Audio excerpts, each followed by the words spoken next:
스틸웰 미 동아태 차관보는 김현종 국가안보실 2차장 등과의 면담에서 미국은 한국과 관련된 모든 이슈에 관여할 생각이라고 말했습니다. 강경파 장관도 스틸웰 차관보와 만나 한일 갈등과 관련해 미국의 중재 역할을 요청했습니다. 어제 북한 외무성이 한미 연합훈련을 비난하며 북미 실무 협상의 지연 가능성을 거론하자 트럼프 대통령은 시간이 중요한 게 아니라고 반박했습니다.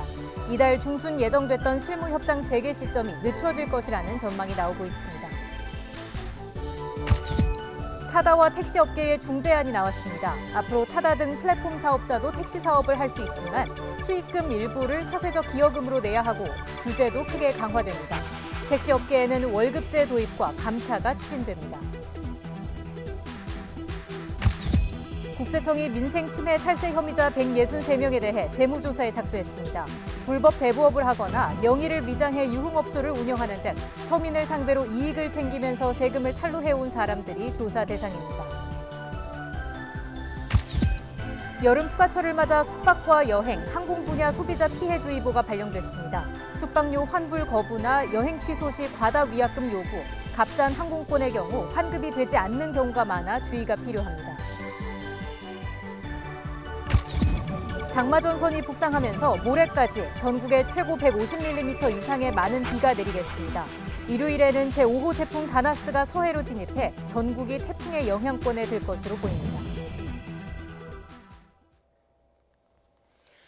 정부가 한국의 수출 통제제도 캐치홀이 일본보다 더 엄격하다고 밝혔습니다. 산업통상자원부는 오늘 비공식 브리핑을 통해 일본 측이 한국의 캐치홀을 부당하게 평가한 데 항의하며 일본의 주장은 근거가 없다고 반박했습니다. 캐치홀 규제는 비전략물자라도 대량 파괴무기 등으로 사용될 수 있는 물품을 수출할 때 정부의 허가를 받는 제도인데 일본은 지난 12일 한일 실무자 양자 협의에서 화이트 국가에서 한국을 제외하기로 한 이유에 대해 캐치홀 제도를 언급했습니다. 산업부는 우리나라는 캐치홀 제도를 지난 2007년 대외무역법에 넣어 법률로 정했고 일본은 시행령의 포괄 위임에 운영하고 있다며 국가별 적용 역시 우리가 더 엄격하다고 강조했습니다. 홍남기 경제부총리가 오늘 경제활력대책 회의를 주재하면서 일본을 향해 수출 통제와 관련해 대화에 나서라고 촉구했습니다. 우리 기업의 피해를 최소화하기 위해 노력하면서 소재와 부품 산업의 대일 의존도를 낮추기 위한 근본적인 대책도 마련하겠다고 강조했습니다. 홍 부총리의 말을 직접 들어보겠습니다. 대화 단절로 현 상황이 악화되는 것은 한일 양국은 물론 세계 경제 전체에 결코 바람직하지 않습니다. 일본이 근본 수출 통제 조치를 철회하고 협의에 나서줄 것을 다시 한번 촉구합니다.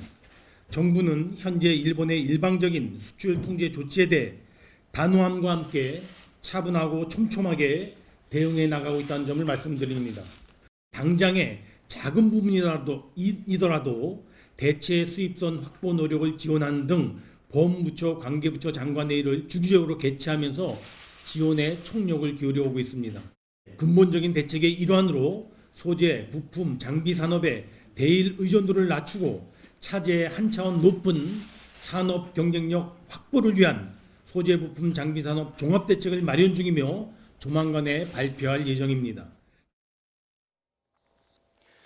국세청이 민생침해 탈세 혐의자 163명에 대한 세무조사에 착수했습니다.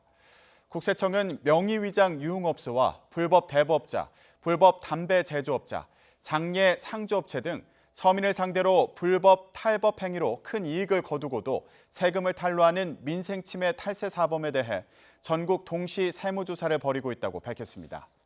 특히 명의위장과 조세포탈 혐의가 큰 유흥업소와 불법 대부업자 등에 대해서는 검찰과 공조해 압수수색 영장을 발부받아 조세 범칙 조사로 처리한다고 강조했습니다.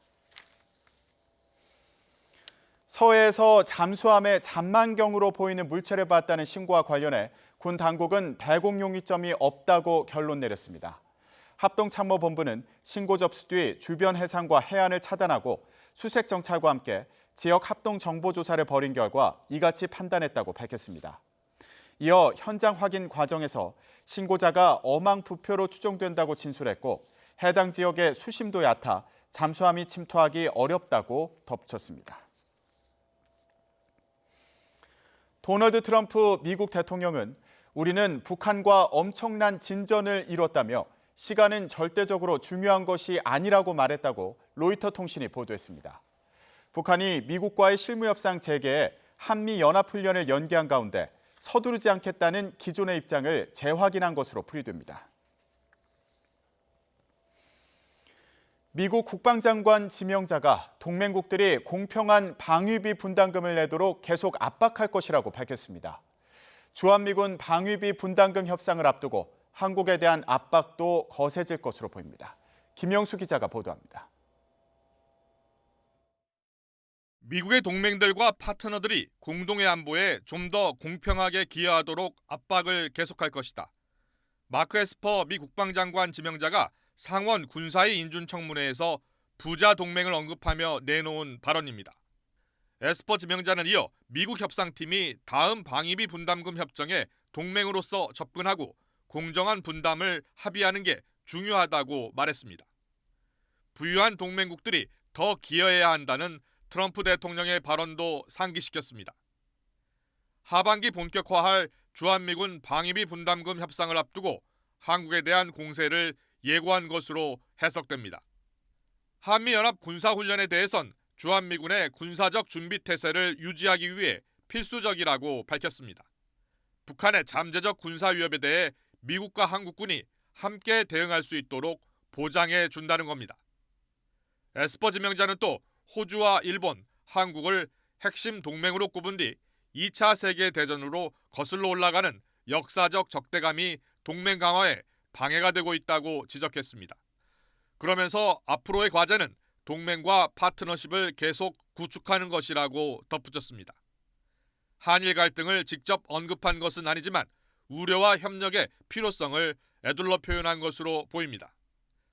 에스퍼 지명자의 인준이 마무리되면 매티스 국방장관 사퇴 이후 6개월간 지속된 미 국방부 수장의 공백 상태가 해소됩니다.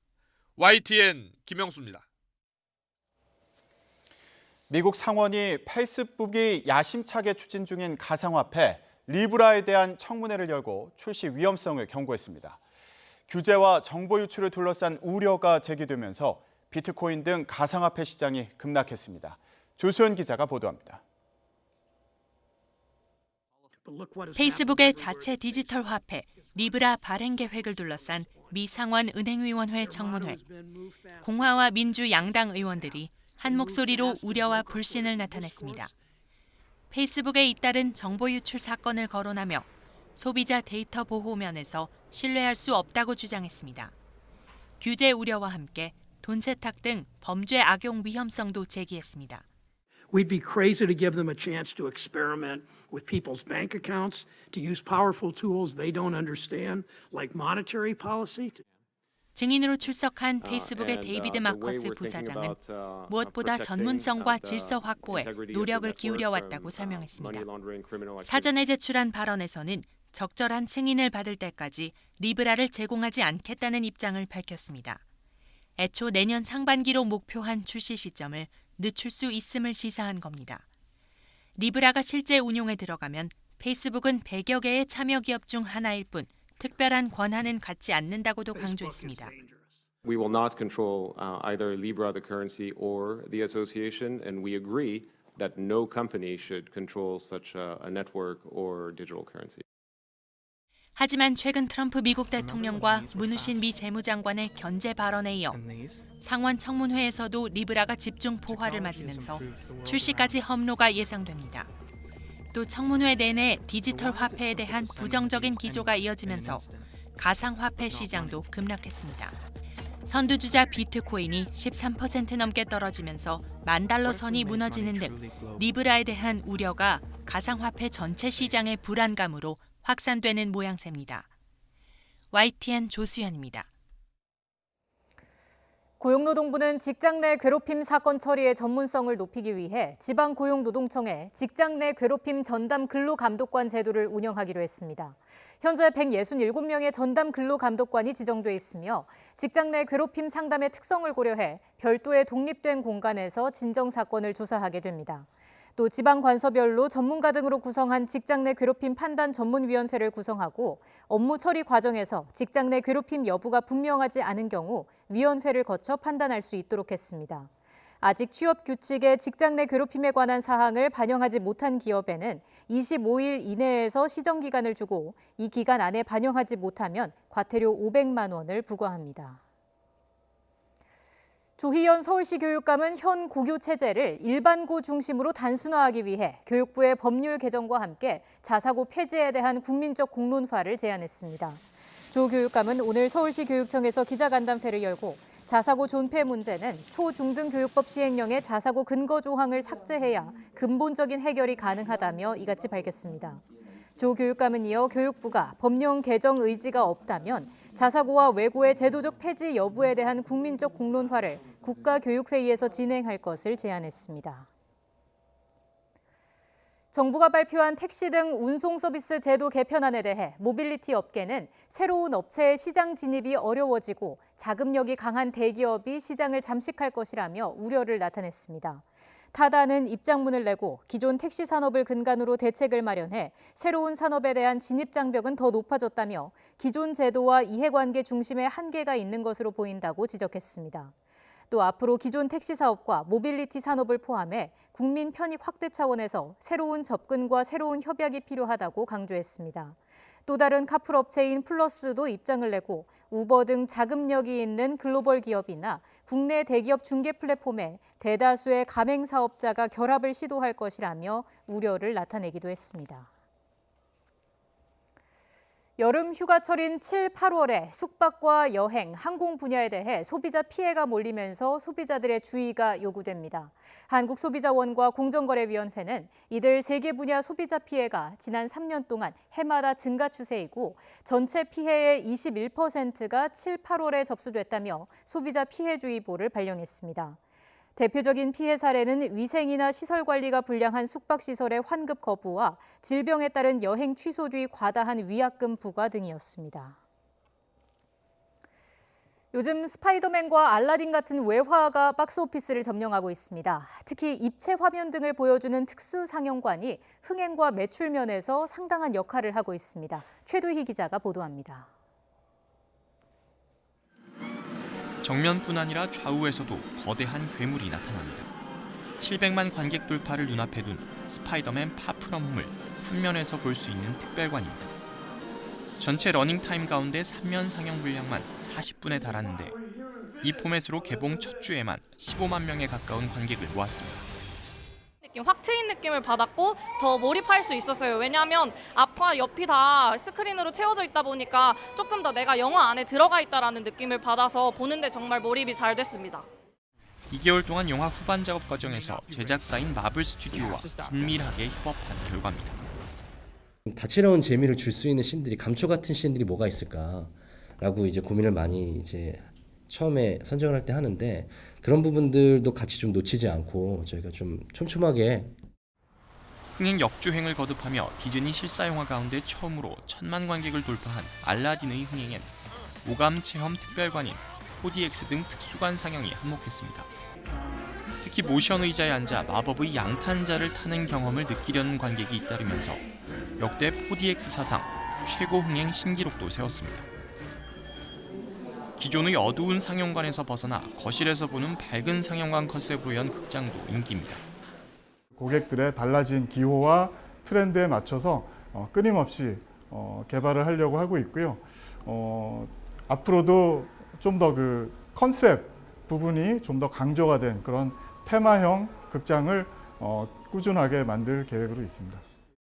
하나의 영화를 다채롭게 즐기려는 관객의 요구가 커지면서 이전에는 구색 갖추기에 불과했던 특별관이 이제 흥행의 중요한 요소로 떠오르고 있습니다. YTN 최두입니다.